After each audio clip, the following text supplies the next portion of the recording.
नमस्कार. नमस्ते. आपलं स्वागत आहे आयकॉन स्टील प्रस्तुत बिल्ड आयकॉन या उपक्रमामध्ये. आज आम्ही आलो आहोत सांगलीमध्ये आणि माझ्यासोबत आहेत आर्किटेक्ट सौरभ सोमाणे सर. नमस्ते. त्यांना फक्त आर्किटेक्ट अशी ओळख करून देण्यापेक्षा मी असं म्हणेन की मास्टर आर्किटेक्ट असं म्हणूया आपण. कारण मागच्या 10 वर्षापेक्षा अधिक काळ ते या सेक्टरमध्ये काम करतायत हे त्याचं पहिलं कारण आहे. दुसरं कारण आहे ते स्वतः त्यांनी मास्टर्स सुद्धा केलेलं आहे. हो. त्यामुळे एका दुसऱ्या अर्थानं ते मास्टर आहेत आणि तिसऱ्या अर्थानं ते मास्टर आहेत म्हणजे त्यांनी फक्त residential, commercial, industrial, institutional, educational, hotel अशा वेगवेगळ्या प्लॅटफॉर्मवर गव्हर्नमेंट अशा वेगवेगळ्या प्लॅटफॉर्मवर काम केलेलं आहे. त्यामुळे त्यांचा एक्सपिरियन्सचा स्पॅन सुद्धा तेवढाच मोठा आहे. त्यामुळे तिसऱ्या अर्थानं ते मास्टर आहेत असं आपण म्हणूया. आणि या सगळ्याबद्दल, त्यांच्या अनुभवाबद्दल, एक्सपिरियन्सबद्दल आपण त्यांच्याशी आज बिल्ड आयकॉन या प्लॅटफॉर्मवर गप्पा मारणार आहोत. येस. नमस्ते. नमस्कार. Thank you so much. एकदम चांगलं इंट्रोडक्शन दिलं माझं. इंट्रोडक्शन त्याबद्दल म्हणजे तुमचं तितकं काम आहे आणि माझ्या येस, मते थँक असं वाटतं की बऱ्याचदा या अशा प्लॅटफॉर्ममधनं आपल्या कामाबद्दल आपण कधी बोललेलो नसतो. पण हीच ती वेळ आहे. त्यामुळे बरोबर. आम्हाला तुमच्याबद्दल आता जास्त जाणून घ्यायचंय. जेवढं मला नक्कीच. माहित होतं तेवढं तर मी सांगितलं. तर आता सुरुवात करूया गप्पांना. हो, 100%. पहिल्यांदा आधी मला सुरुवात करायची ते म्हणजे तुमचा एज्युकेशनल बॅकग्राऊंड छानपणे सगळी कशी होती किंवा तो जर्नी कशी होती? एज्युकेशनल जर्नी आपण ज्याला म्हणतो. Okay. Starting from school days. मग ओके. स्कूल कुठलं होतं? मग कॉलेज कुठलं होतं? ओके. तुम्हाला ड्रॉइंगची आवड होती का पहिली? म्हणून तुम्ही या फील्डमध्ये आलात का कुणाचं इन्स्पिरेशन होतं या ओके. फील्डमध्ये? मग मास्टर्स कसं केलंत? सो हं, हा मास्टर्स पर्यंतचा प्रवास आम्हाला तुमच्याकडून ऐकायचा आहे. नक्कीच. मी ॲक्चुअली तसं म्हणायला गेलं तर एक ॲक्सिडेंटल आर्किटेक्ट म्हणायला हरकत नाहीये. बट डेफिनेटली जसं मी या फील्डमध्ये आलो, दिस हॅज बिकम माय पॅशन आणि लोकांसाठी आणि एक चांगल्या स्पेसेस क्रिएट करण्यात हा उद्देश आणि या हेतूने अजून I am starting my journey every day, every time. हं. हा माझं इच्छा असते. तर बेसिकली स्कूलिंग हा पार्ट तर तसं बघायला गेलं तर मी सांगलीमध्येच शिकलो, वाढलो, मोठा झालो. 12वी पर्यंत सांगलीत असल्यामुळे तिथे रेग्युलर रुटीनमध्ये आणि आमचे फर्म जी आहे, ते रेग्युलर आर्किटेक्चर जुनी फर्म आहे, Sangli based. 30 years of experience. माझे डॅड या सेम फील्डमध्ये म्हणजे डिझाइन अँड कन्सल्टेशनमध्ये आहेत. तर डेफिनेटली त्यांना डेली बघताना, वागताना वगैरे हे असं असायचं की ही फील्ड नाही करायची मला अच्छा. Basically. But I was more into like computers आणि सॉफ्टवेअर डिझाईन्स आणि सॉफ्टवेअर्सबद्दल ते पॅशनेट म्हणजे थोडासा इंटरेस्ट किंवा कल जास्त होता. हं. बट इव्हेंच्युअली जसं वी से की वी इव्हॉल्व्ह होत होत असं लक्षात येतं की नाही, हे पॅशन फॉलो करत करत दोन्ही गोष्टी आपण साध्य करू शकतो. तर म्हणून एक over the period of time 12th नंतर आय डिसाइडेड लास्ट मोमेंटमध्ये की I will start with this journey of architecture आणि तिथून माझा बीआरचा कोर्स, आर्किटेक्चर कोर्स स्टार्ट झाला. क्या बात आहे! आणि येस. त्याच्यानंतर मास्टर्सचा कसा होता जर्नी मग पुढचा? मास्टर डेफिनेटली एकदा I try to be little possessive about the subjects and I study जे पण असेल तर. हं. तर त्यामुळे असं होतं की जर आता मी बॅचलर्स ऑफ आर्किटेक्चरमध्ये मग काम करतोय, चांगलं काम करायचा प्रयत्न करतोय, तर एक ॲडेड ॲडव्हान्टेज असण्यास हेतूने मी मास्टर्स ऑफ आर्किटेक्चरला सिलेक्ट केलं. त्यात सब्जेक्ट प्रायोरिटीचा अर्बन डिझाइन होता. डेफिनेटली कारण त्यावेळेस आम्ही बघत होतो की जसं इंडियाचा ग्रोथ आहे आणि फ्युचर रिक्वायरमेंट आहे, तर बंगले, घर हे तर होत राहणार आहेत.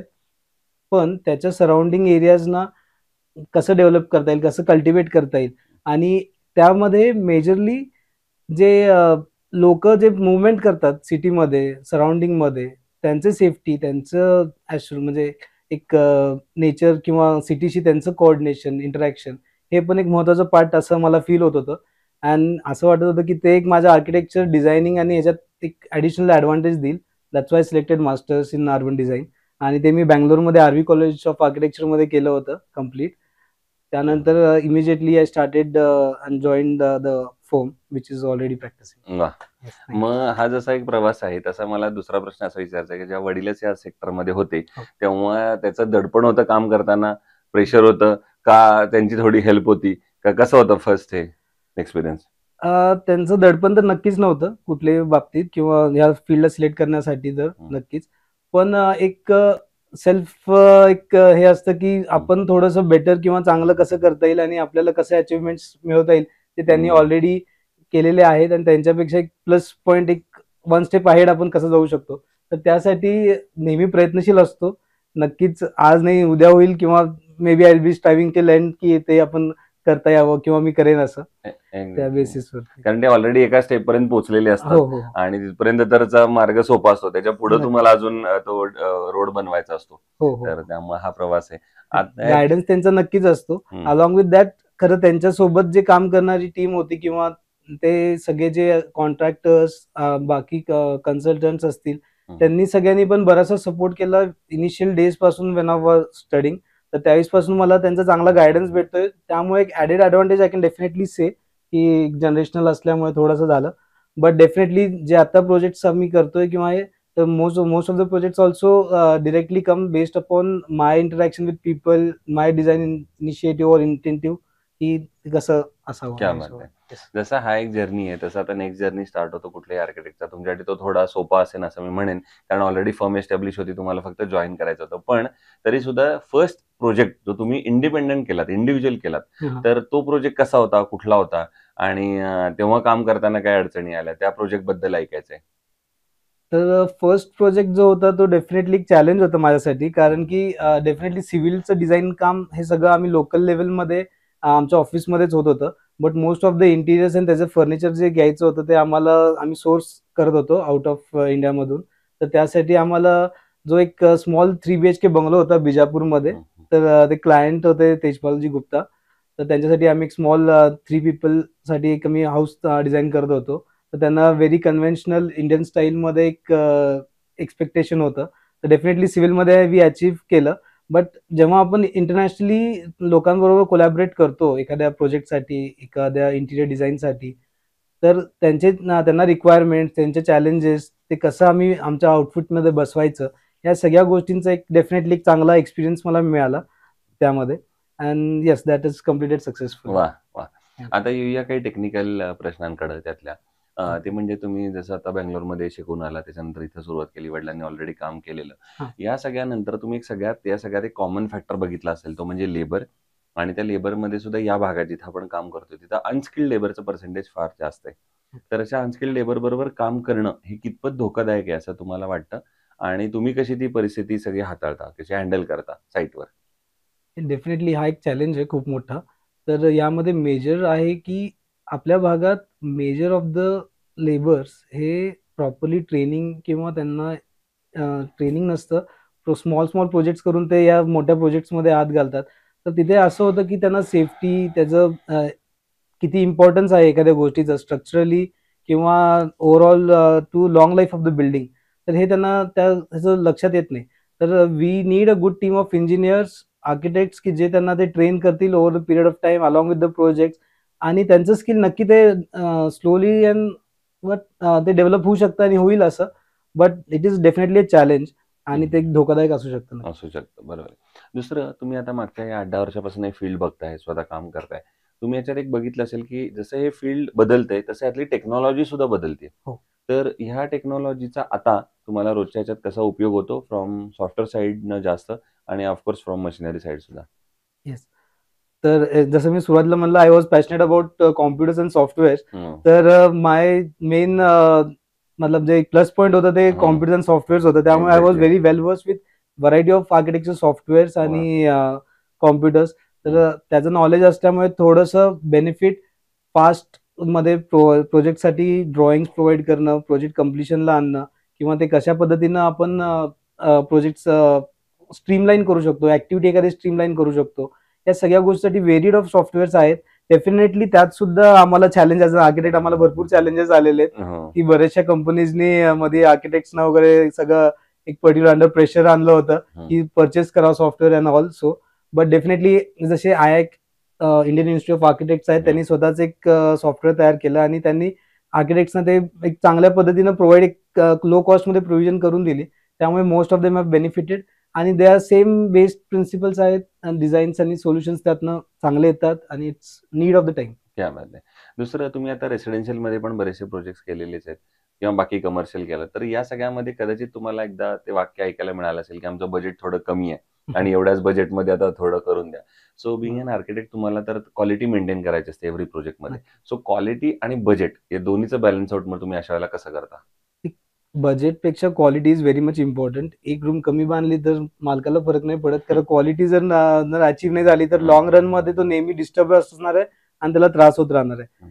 तर जसे की फॉलोइंग बायलॉज जे फ्रेम्ड आहेत, फॉलोइंग डिझाईन स्टँडर्ड्स आणि व्हेरियस नॅशनल बिल्डिंग कोड्स आहेत जे आम्हाला फॉलो करायला लागतात आणि करायला पाहिजे प्रत्येकाने, जेणेकरून एक चांगलं सस्टेनेबल आणि लॉंग टाइम साठी उभं असणारं स्ट्रक्चर आपल्याला भेटू शकतं.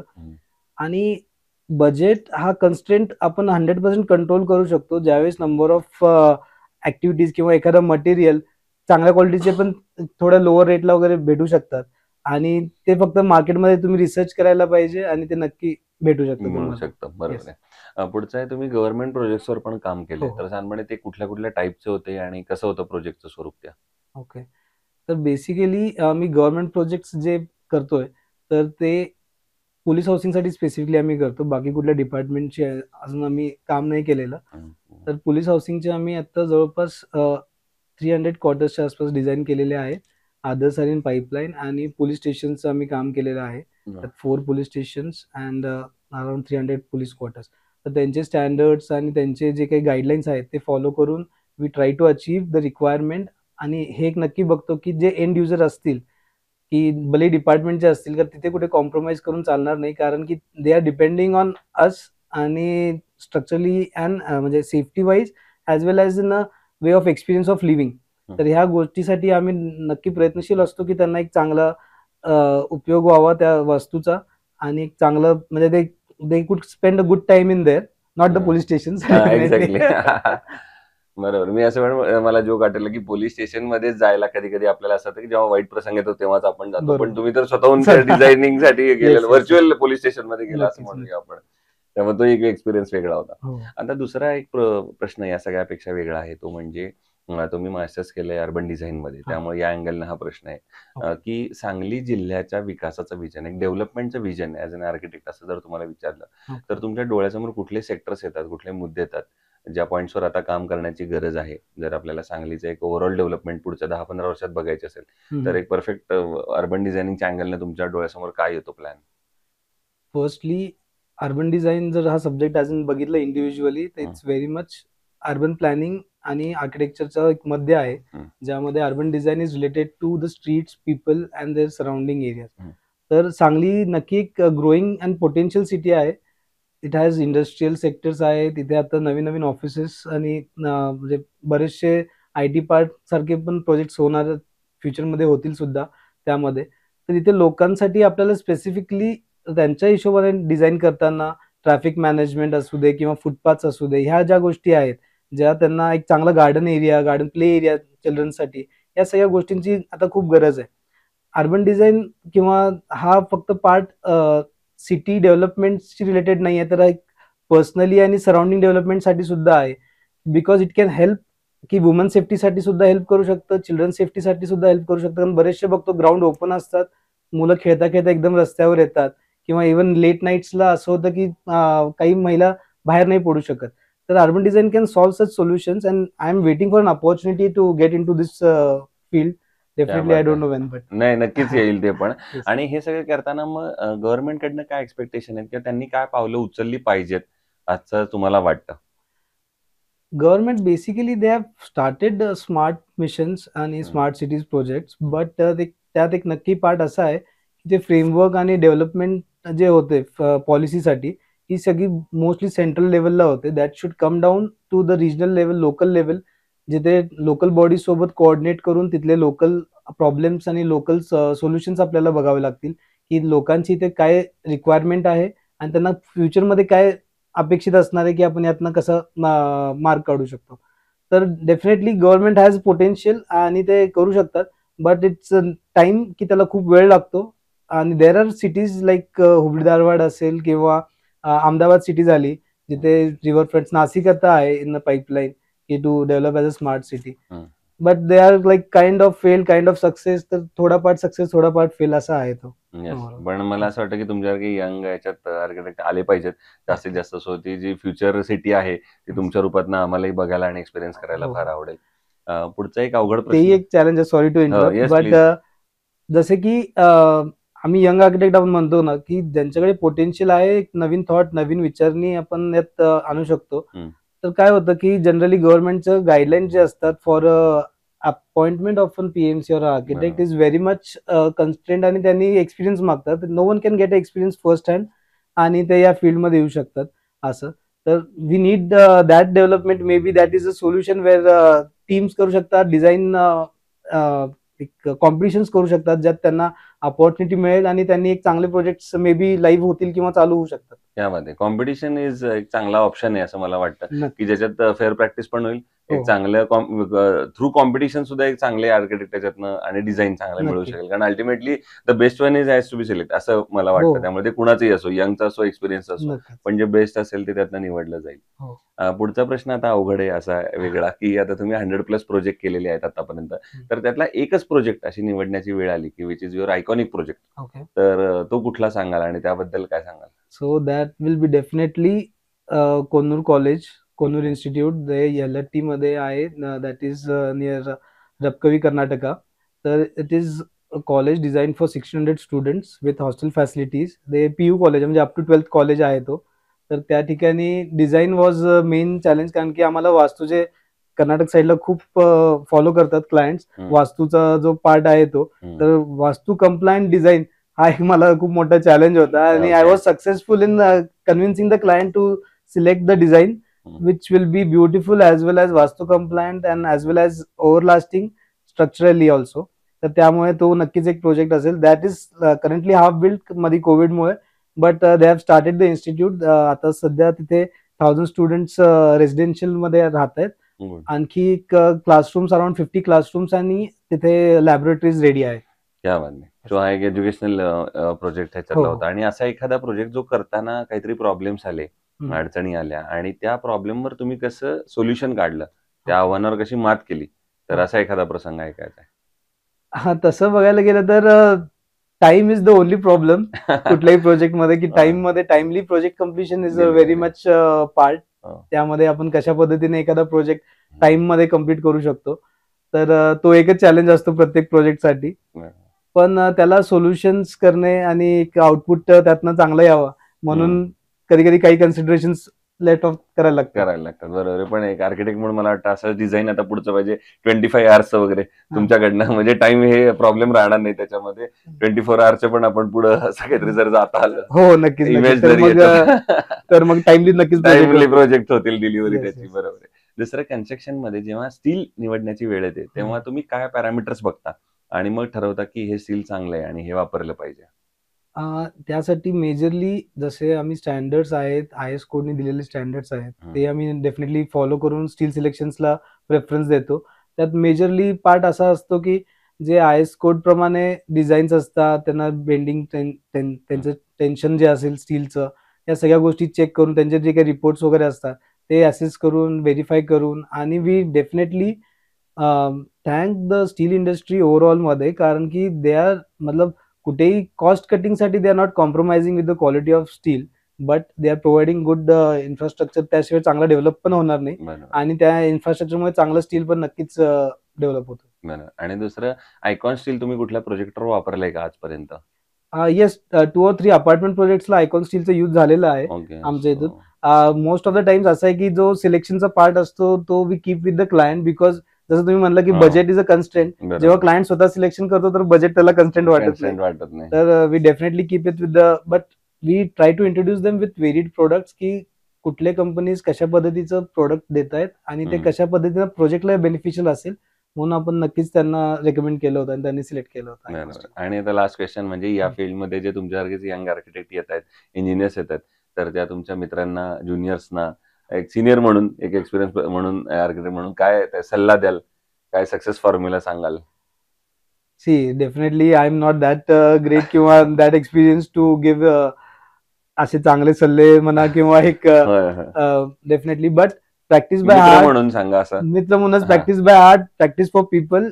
चांगलं काम त्यांच्यासाठी करा तर नक्कीच प्रोजेक्ट चांगले होतात आणि आउटपुटही चांगला निघतो. आणि don't run for awards and everything but just focus on the good work. Okay, क्या बात आहे. सो एकदम सिंपल फॉर्म्युला सांगितला आर्किटेक्ट सौरभ सोमाणी सरांनी की practice makes man perfect. So कायम तुम्ही चांगली प्रॅक्टिस करत राहा आणि नक्कीच तो तुमच्या हातनं चांगलं काम घडेल.